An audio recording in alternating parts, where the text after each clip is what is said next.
दोस्तों, ये कहानी एक एमबीए ग्रेजुएट की लाइफ के ऊपर है, जिसकी ग्रेजुएशन लगभग उस टाइम पर हुई जब मार्केट में रिसेशन हिट किया।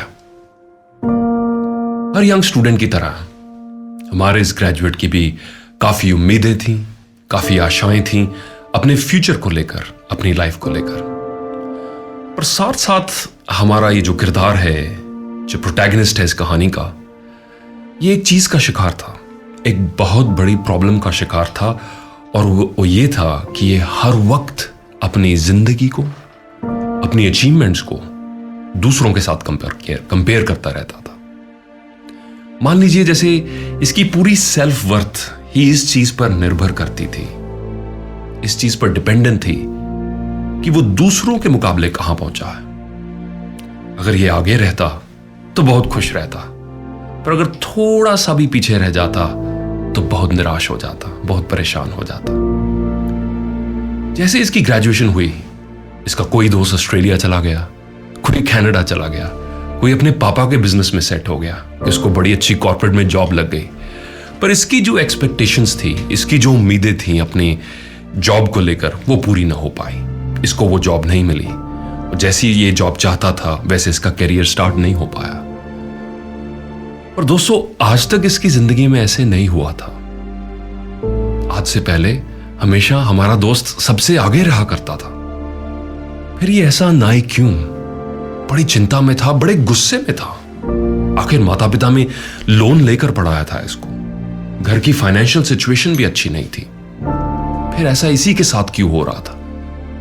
और जॉब भी अच्छी अब नहीं मिल पा रही थी। काफी एंगर था इसके अंदर, काफी रिजेंटमेंट थी।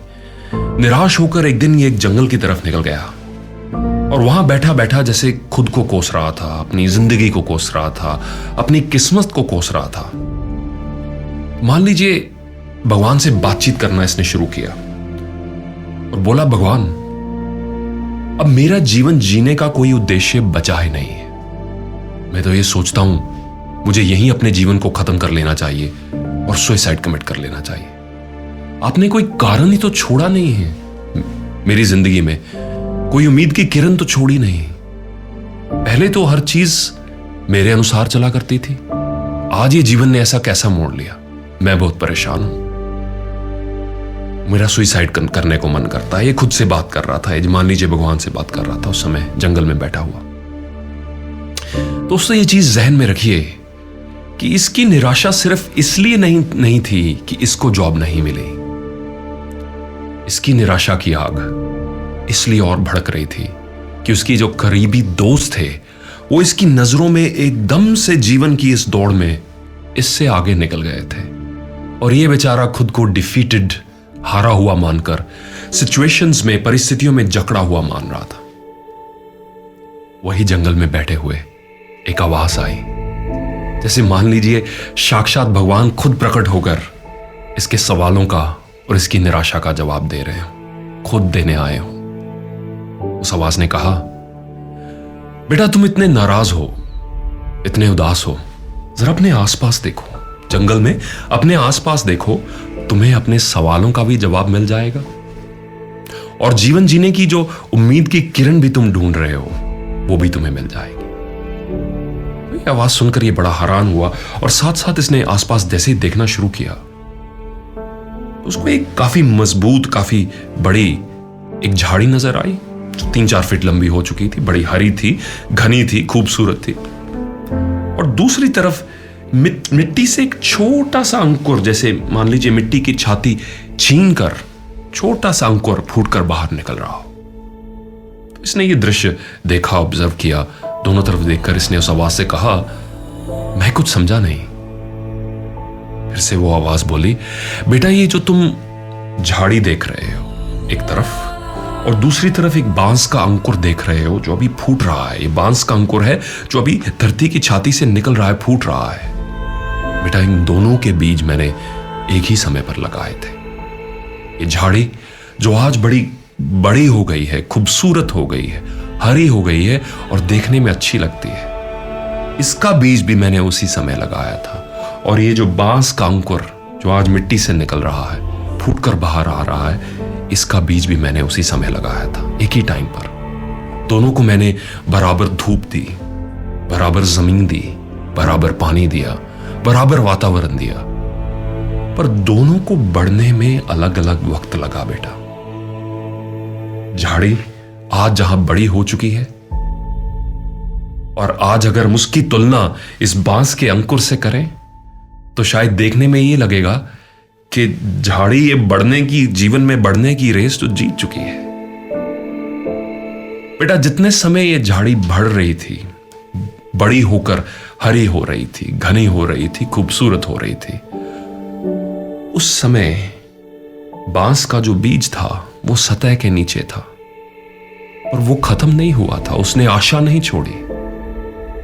बेटा एक्चुअली उस समय वो बीज अपनी जड़ें बड़ी कर रहा था, उसका सारा काम सतह के नीचे हो रहा था, और दोनों की बढ़ने की गति की तुलना की नहीं जा सकती, ये ध्यान में रख दो, क्योंकि सृष्टि में हर चीज अपने समय पर, अपनी रफ्तार पर बड़ी होती है।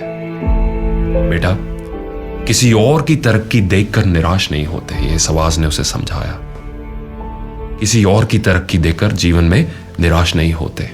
झाड़ियां जल्दी बड़ी हो जाती हैं, झाड़ियां जल्दी बड़ी हो जाती हैं, वृक्षों को बड़े होने में ज्यादा वक्त लगता है, पर दोनों की सृष्टि में अपनी अपनी जगह है। सुनकर इस नौजवान के मन में मान लीजिए फिर से उम्मीद की किरण जागी, एक चिंगारी सी फूटी।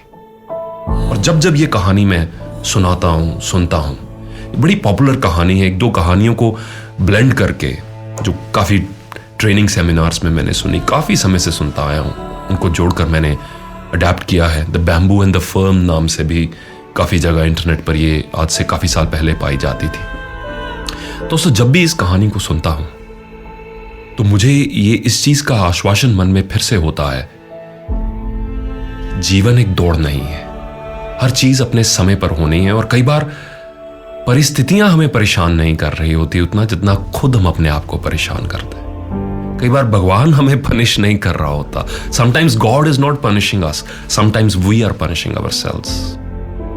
दोस्तों ये बैम्बू जिसकी इस कहानी में जिक्र हुआ, खास करके इसकी जो चाइनीज वैरायटी आती है, आपने काफी वीडियोस यूट्यूब पर इसके ऊपर देखे होंगे, ये रियलिटी है कि इसकी जड़ें बनने में सालों साल निकल जाते हैं, जबकि झाड़ियां, फर्न्स, वाइल्ड फर्न्स जल्दी बड़ी हो जाती। So if you actually go on to YouTube और आप चाइनीज बैम्बूज के बारे में थोड़ा देखें तो आप ये पाएंगे कि कहा जाता है कि बैम्बूस का जो रूट सिस्टम है वो सबसे कॉम्प्लेक्स होता है।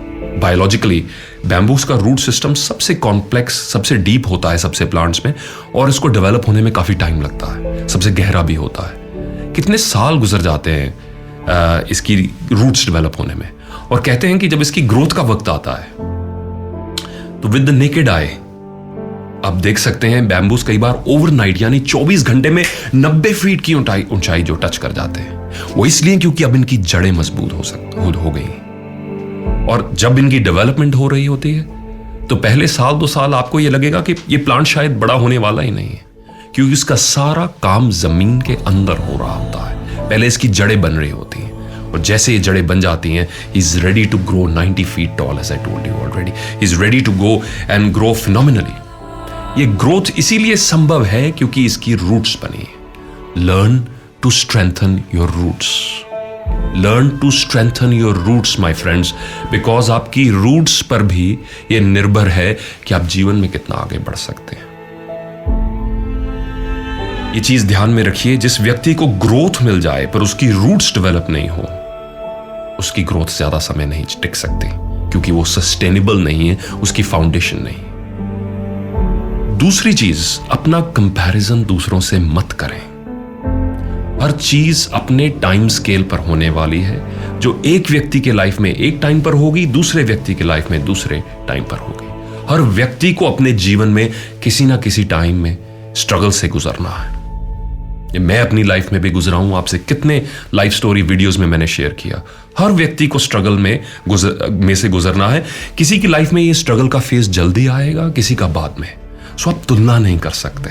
अगर आप उन यंगस्टर्स में से हैं जिनको जीवन में काफी अर्ली स्ट्रगल को फेस करना पड़ा, तो आप ये कंपैरिजन सही नहीं रहेगा कि मेरे बाकी दोस्त तो ऐसे जी रहे हैं, बिकॉज इस फेज की टाइमिंग अलग अलग होगी। और ये भी ध्यान में रखिएगा दोस्तों, किसी कवि ने बखूबी लिखा है, जिस दिन सब कुछ आपके हक में जा रहा हो उस दिन गरूर मत करना।